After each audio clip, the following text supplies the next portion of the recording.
All right. What is up, guys? Great job, Colin and Adriana. I was going to call you Sandra for some reason, so that was weird. Is this one of your leather things? Okay. All right.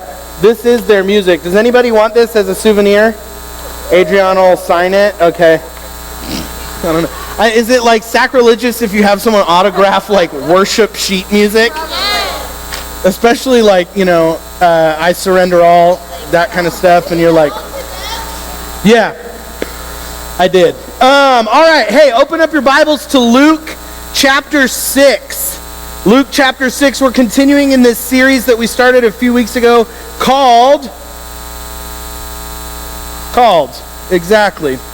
And we've been talking about, with the whole church, we've been talking about this idea that we are all called for a purpose. God has called us to purposes that we are to fulfill in our lives, and we're going through each of those as this series goes on. And so last week we talked about the purpose of worship, that we're called to worship, and worship is, it is so much more than like singing and like raising our hands. Worship is a lifestyle.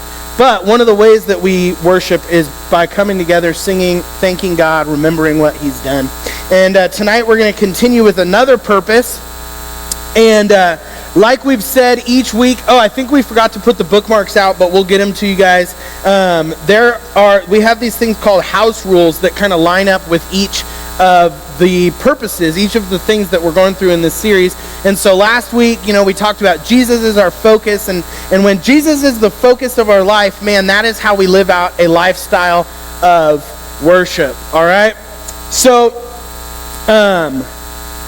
tonight we're going to get into another one.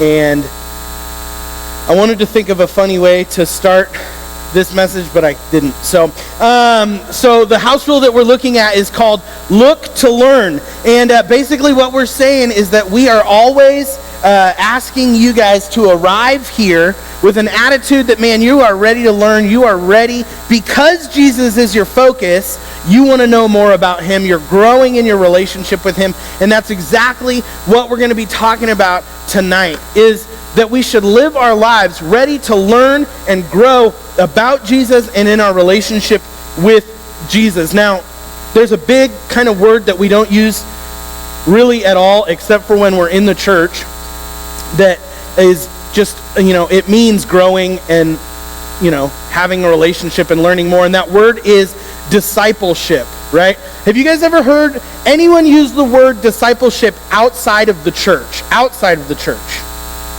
You have? Okay. All right. Probably in some sci-fi movie or something. Yeah. Huh? At Fresno Pacific University, a private Christian school.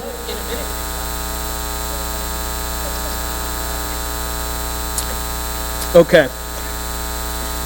I think you understand what I meant. That doesn't count. No. All right. No, discipleship is just this word that we use typically only in the church, but man, it's important. It's an important part of our lives, and we want to talk about it tonight. So my question for you guys is, discipleship, it just means like being a disciple. So what is a disciple? Yeah. A follower, all right? Someone who is a disciple is a follower, all right? A follower, and here's the thing, you can be a disciple of just about anything. We all follow something. Now, you might say, oh man, I'm a disciple of Jesus, but do your actions show that? Do the people around you know that? Or are there other things in your life that maybe you're just afraid to admit that, man, you're a disciple of that more than you are a disciple of Jesus? Maybe you're a disciple of TikTok. Maybe you're a disciple of fork knife. Or Minecraft, apparently. Okay? Shh.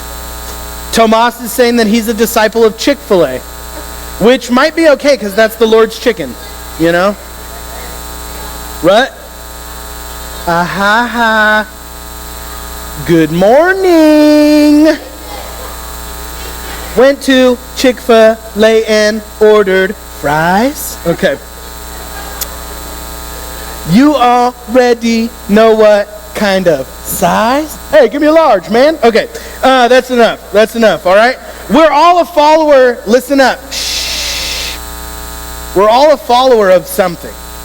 When I was in junior high, I had this group of friends, and I don't know if this is true for you guys. In fact, I think it was a little bit like not quite normal. I mean, you guys probably have a group of friends, and you secretly like have an idea of like who's kind of in charge of the group, like who's the leader. Everybody, do you guys the a lot of pointing at themselves right now, like, okay. Kayla, Ashley, when you guys were in junior high, did you guys have like a group of friends?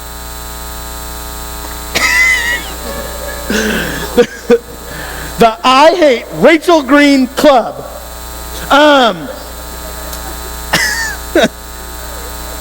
She doesn't? Oh, okay, good. All right. So maybe you guys have experienced this. Abby, did you have a group of friends in junior high that kind of had like an unspoken hierarchy? Abby Schofield. Okay. That was helpful. That was helpful. Okay, so maybe you have this unspoken hierarchy, right, in your group of friends, and in my group of friends, there was a clear leader, like probably more clear than in typical situations. It was not me. I was the second in command. This is how I didn't appoint myself. Josh, the leader of the group, appointed me. This is how awkward it was, huh? No, it's not anybody you know, all right?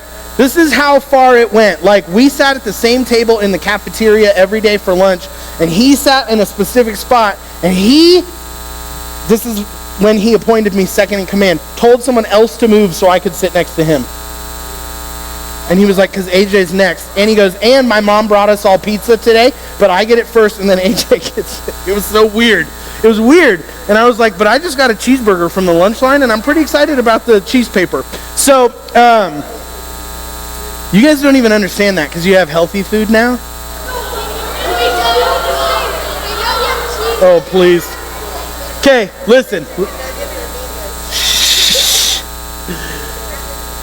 You guys don't understand the type of food we had when I was in junior high. Yeah.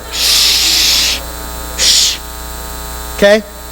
But there was this weird like hierarchy. Do you guys know what hierarchy means? It just means like that there's like an order of who's in charge, all right? I was second in command, but we all followed the leader. Whatever Josh wanted to do, that's what we did. Wherever he wanted to go, that's where we went. If he wanted to go to the snack bar and get a Mountain Dew, a bag of Funyuns, and a pizza pocket for a snack, we all did. Huh? I'm trying to tell you, our food was not as nutritious as the food you guys have. But here's the point, guys. Here's what we want to talk about tonight, because we all follow something, but if you follow the wrong thing or the wrong leader, you're going to end up going somewhere that you didn't want to go, right? Now, my example from junior high, man, that's one example, and like that's just having friends, and it's, this kid Josh, he wasn't a Christian, but it's not like I ended up like, we didn't go like buy drugs and murder people. So it wasn't like I ended up in a really bad place. But the point is that if you're following someone and they're not the best leader, man, you're going to end up going somewhere that you didn't want to go, right? Here's how Jesus said it. In Luke chapter 6, verses 39 and 40, it said, he also told them a parable, all right? Here's the parable Jesus told them. Can the blind guide the blind? Won't they fall into a pit? Boys, listen. You don't listen with your mouths, you listen with your ears. If you guys want to have your mouths open, use them to go call your parents to have them pick you up. Can the blind guide the blind? Won't they just fall into a pit? A disciple is not above his teacher, but everyone who is fully trained will be like his teacher. See, there's a couple things that I pull out of this passage. There's like almost 2 points, all right? The first one is that the blind can't lead the blind, right? Like that they're just two blind people, they don't know where they're going. And so it immediately made me think of like seeing eye dogs, Tomas, seeing eye dogs? I think that's fascinating. I often think about, like, that's a lot of training. How does the dog know where it's supposed to go? Like, how does the dog not chase a squirrel? So sometimes I imagine a blind person being drugged by a dog, that's chasing a squirrel. Then I wonder, the dog poops. Who cleans up the poop? Blind person. They don't know where it is. Huh? Yeah. It does eventually, though. All right. But you know what would make a really bad seeing eye dog? A blind dog. Yeah. Yeah. Or a cat. Cat would make a terrible seeing eye dog. You know what would be even worse? A blind cat. Yeah. The person just needs to go to work, or they're hungry, and the cat's they're like, why are we still sitting on the couch? I want to go to McDonald's! And the cat's just like, stupid cats. I hate cats. Shh. You'd never get to the right place. You'd never get where you were going. You need a good leader who knows exactly where to go, what to do, and how to get there. Right? No. Totally different friend. That guy's name was Arion. Just so you know. All right? We need a good leader who knows where we need to go, what we need to do, how we need to get there. And the best leader is who? Jesus. Exactly. The best leader is Jesus, and we're called to be like Jesus. We're called to be like Jesus. See, true discipleship, you can write this in, means becoming like Jesus. True discipleship means becoming like Jesus. So we talked about discipleship, man, that just means being a follower. But more than that, you're not just following, but you're intentionally becoming like Jesus. Right? Here's the important thing that I want you guys to remember is that it's not a passive thing to become like Jesus, right? You have to take responsibility for it, and you have to work at it. You have to be intentional. And so fill this in, you have to own your growth. You have to own your growth.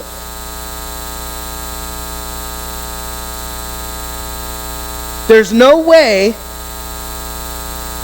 that I could tell someone, Tomas, I'm going to follow you to Chick-fil-A, right? But I'm going to stay here. I'm just going to sit here, but I want to follow you to Chick-fil-A. Am I ever going to get to Chick-fil-A? No. And you can't say to Jesus, Jesus, I want to follow you, but I'm not going to do anything about it. I'm just going to sit here. I'm not going to put any effort into it. I'm not going to be intentional about it at all. And Jesus, I'm just going to assume that you're going to pick me up and carry me with you or something. It doesn't work like that. We have to own our growth. In order to be a disciple of Jesus, we have to choose daily to be a disciple of Jesus. Doesn't that make sense? It's pretty obvious. You can't follow someone without choosing to follow them. I can't follow Tomas without putting my right foot in front of my left and then my left foot in front of my right. It's obvious. I have to make the decision. I have to own my following. Right? Really quickly, I don't want to read the whole thing, but there's this passage in Hebrews chapter 5, and it talks about, it says, we've got a great deal to say about this, and it's difficult to explain. See, the writer of Hebrews is talking to lukewarm Christians that they're not intentional about their relationship with Jesus. It says, you have become too lazy to understand. Too lazy.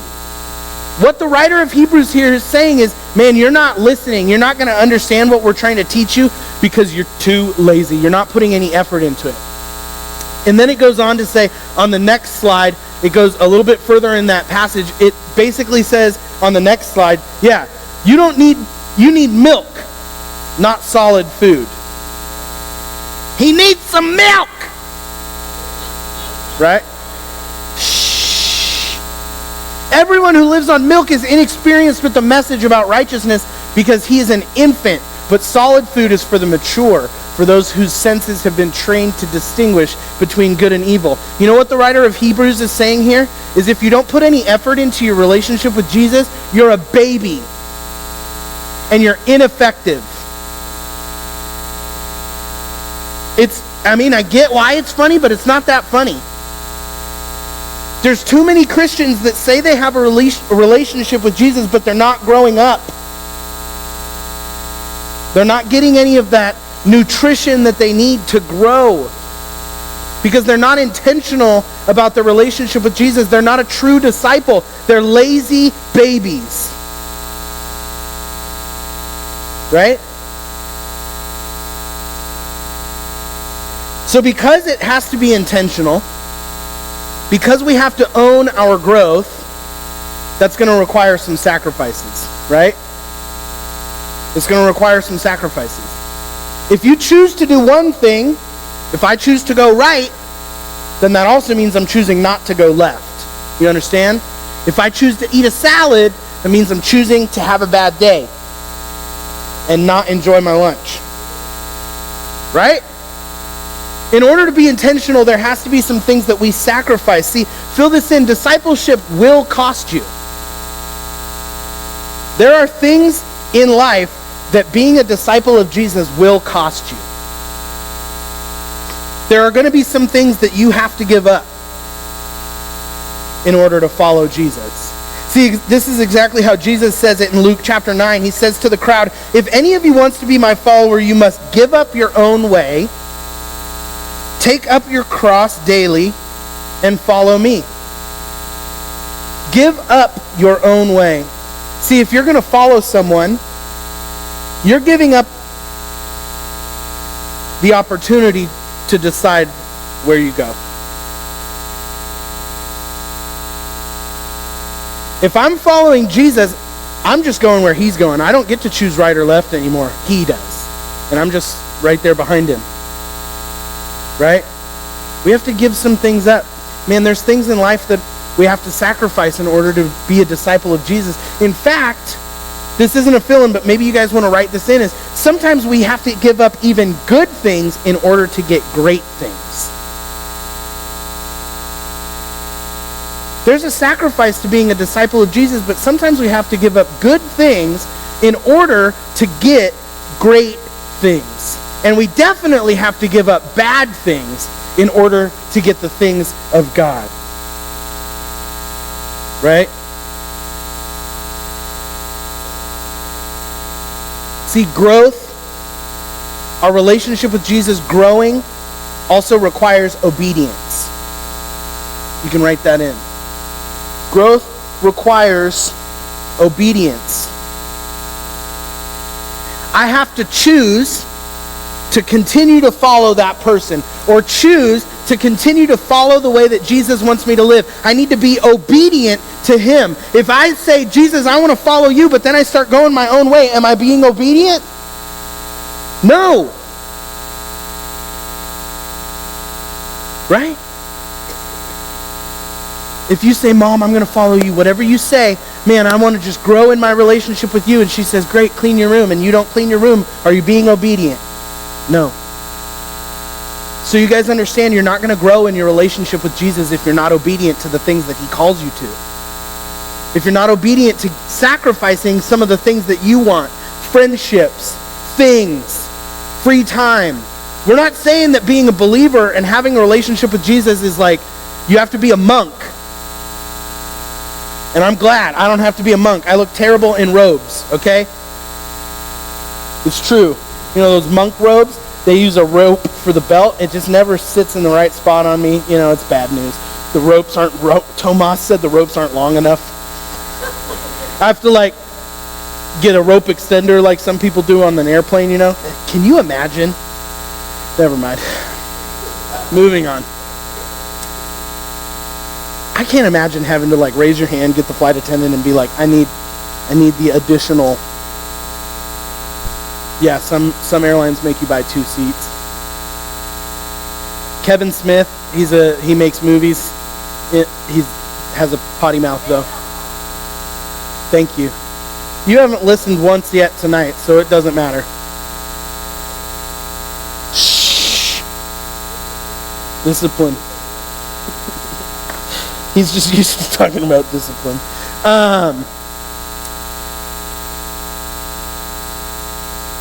Growth requires obedience. We have to stick with even the little things. There's an example of this that I experienced in my own life. See, I used to do a lot of road biking, cycling. All right, I know you can tell just by looking at me, right, Tomas? But I used to put on the stretchy pants and the stretchy shirt and have the little bike, right? Huh? Just zipping along the road. That's right. Yeah. No, I used to do it a lot, and I loved it. I just don't have time for it anymore because I have kids, and kids ruin their parents' lives. So you should apologize to your parents when they pick you up tonight. So, yeah. When your parents pick you up tonight, be like, "Hey, Mom, Dad, sorry that you no longer have any free time." No, but I used to cycle a lot, and my dad and I would ride a lot together, and we would train together, and there was this organized ride that we decided to do, and it was going to be a really intense, really difficult ride. It was called the Grizzly Metric Century. Yeah, Grizzly Metric. Grizzly Metric. All right. Hey, stop talking. Thanks. So a metric century is 100 miles. A metric century is 100 meters, which is about 65 miles. Now, this specific one that we were doing was 65 miles, but the first half of it was uphill. And then after about 32 miles, there was a cone in the road, and you just turn around at the cone and come down. All right? It was going to be difficult. I knew it was going to be difficult. I hate climbing. Climbing is like the type of cycling you do when you're riding uphill. I don't like doing it. No one likes it except for little tiny guys, and they get paid a lot of money to do it. All right? I hate climbing. But there's certain ways that you train in order to be ready for a ride like that. You do things like interval training and hill work, and I didn't do either of them because I also hate those things. All right? If you don't know what intervals are, it's where you go out on a ride and you ride for like 10 minutes as fast as you can. You're sprinting. And then after 10 minutes, you get to take a minute off and just coast. And then once that minute's done, you do another 10-minute sprint, and you do that for like 2 hours. It's horrible. I hate it, so I didn't do it. Hill work is another type of training that I should have done, and that's like intervals, but instead of sprinting, you just go to somewhere where there's a small hill. You ride up the hill, you ride down the hill. You ride up the hill, you ride down. You do that for a couple hours, just over and over and over again, and I hate it. Hate it. Okay? I didn't do the training that I needed to do. I also chose the night before to go to a friend's birthday party and eat tacos all night long. Lots of tacos. I didn't eat right. I didn't train. I wasn't obedient to my training. So you know what happened the day of the ride? I didn't throw up. Throwing up would have been a lot easier. Multiple times. I had the worst ride of my life because after, listen up, 2 miles, my legs cramped up. And I'm not talking about a cramp like you guys get and you whine to your PE coach that you can't run the mile. I'm talking about a man's cramp where my legs stopped working. You don't understand? Listen to me. Severe cramps in my legs. Shh. To the point that I couldn't pedal at times.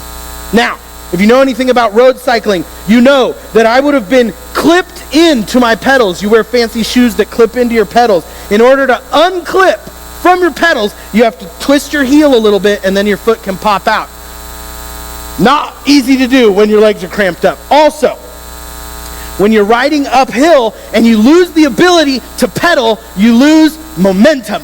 And so there were multiple times that I'd be trying to ride and I'd be like, I started crying. I'm like screaming, "Oh, Dad, I'm dying." And he's like, no. And he would just keep riding. And I'm like, "Dad, you gotta slow down." And then I'd like, my legs would seize up. And then I'd lose momentum. And I wouldn't even be able to clip my feet out of my pedals. So I'd be sitting in a road and I would slowly just fall over. onto the ground. And they're so bad, I can't even like get off. I'm laying on the ground, just stuck to my bike. Other riders are passing me. I'm screaming, "Ah!" This one guy, I remember I'm screaming, and he's like, "Dude, are you all right?" And I was like, "No!" And he's like, "Sorry." And he just kept going. I almost quit multiple times. In cycling, it's called bonking. When you quit, it's called bonking out. I don't know. They have a lot of weird terms, right? Here's the other thing. When you get to the cone at the halfway point, you just turn around and come downhill. Downhill on a bicycle, it's not harder. It's easier, but it's a lot scarier. Okay? So here's the thing.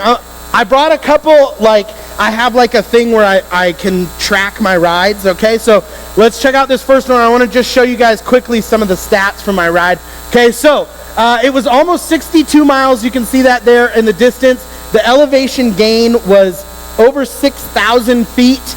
I was riding my bike for 5 hours and 40 minutes. That sucked. And I burnt over 4,000 calories, so that was cool. My average speed was 10.9 miles per hour. Go to the next slide. This is the elevation, so as you can see, it's pretty much you ride up and then you ride down. And then the next one was kind of my speed, my speedometer. So my average speed was 10 miles an hour. And remember, I told you guys there were a few times where I was riding uphill where I actually got so slow that I lost momentum and fell over. And then you can see the max speed. There were times that on my way downhill, I was going over 40 miles an hour. And what you don't understand is how much you need your legs to keep you on your bicycle. When you're flying downhill at 41 miles an hour in turns in the mountains, like if you don't make the turn, you just whoo, off the side of the mountain, okay? I don't have my legs to hold me to the bike, so I'm just trying to use my hands as best as I can. I'm freaking out. I'm having an anxiety attack, asthma, anxiety-induced asthma. My dad, I think he just left me. I had the worst ride of my life. Why? Because I wasn't obedient to the training that I knew I needed to do. I didn't do the things that I needed to do in order to be successful. See, on that ride, my dad and I were riding together, and I couldn't even follow him. I couldn't keep up with him because I didn't do the little things leading up to it. And the same is our relationship with Jesus. If we don't put in the work, we're not going to be prepared to follow him. When we're not having our quiet time, when we're not learning about him, when we're not coming to small group and praying, and we're not growing, we're not going to be able to follow him well. And we're not going to be successful. It's called spiritual training, right? Disciples are disciplined. And I don't mean disciplined like when you get in trouble. I mean disciplined like you stick to even the tough little things. Guys, I would have been so much more comfortable if I had just done the right training. You play a sport, you go to practice and coach wants you to run. Nobody likes just running, but you do it because you know it's going to make you better and ready for the big thing.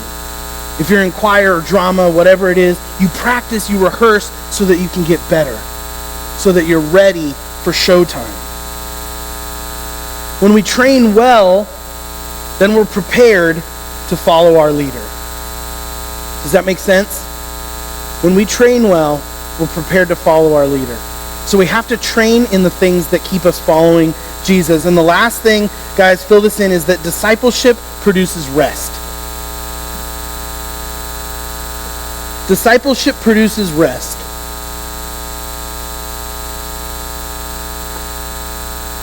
Like when I was on my ride, man, I would have been so much more comfortable had I just done the work leading up to that ride.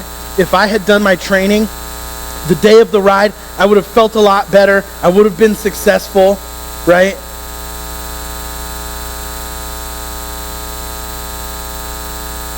had I been obedient. Had I done the little things, it wouldn't have been so difficult for me. See, I could have felt more comfortable because I would have had a stronger foundation. Just like in Luke, Jesus is talking and he teaches about the guys that build their house on sand versus the guy that builds his house on the rock, right? When we're obedient, he says in that passage, I think it's on the next slide, he says, anyone who hears and obeys me is like someone who builds their house on the rock. When we're obedient, when we stick to the things that Jesus calls us to, then we build our foundation on him and it's not on ourselves. Does that make sense? We're able to put our trust and our hope in him. And so as we're following him, man, I was not comfortable on that ride because I didn't have a good foundation. I was just out there winging it and hoping that I was going to be successful. But had I built a strong foundation, I would have been a lot more comfortable. And when we're obedient to Jesus and what he calls us to, we're building our foundation in him and in his strength. And so when the wind and the waves of life come and things and the world try to separate us from Jesus and they try to make it difficult for us to be a follower of Jesus, because guys, that's the thing that's going to try and keep you from following Jesus, is the world and Satan. And he's trying to keep you from being a Christ follower. But when your foundation is built in him by being obedient, you can stick close to him even when tough times come. So that's why we look to learn, guys. We look to learn so that we can grow and follow and become like Jesus. We're called to learn and follow Jesus. We're called to be disciples. Heavenly Father, we thank you for tonight, God. We love you so much. And God, would you just be in our groups tonight, be in our discussion. I pray that this is just spurred on new conversation and questions and all kinds of stuff for us tonight, that we can go and as a group spend 30 minutes just devouring your word, getting to know you better. God, would we have an insatiable desire to know you more. God, we love you so much. In Jesus' name we pray.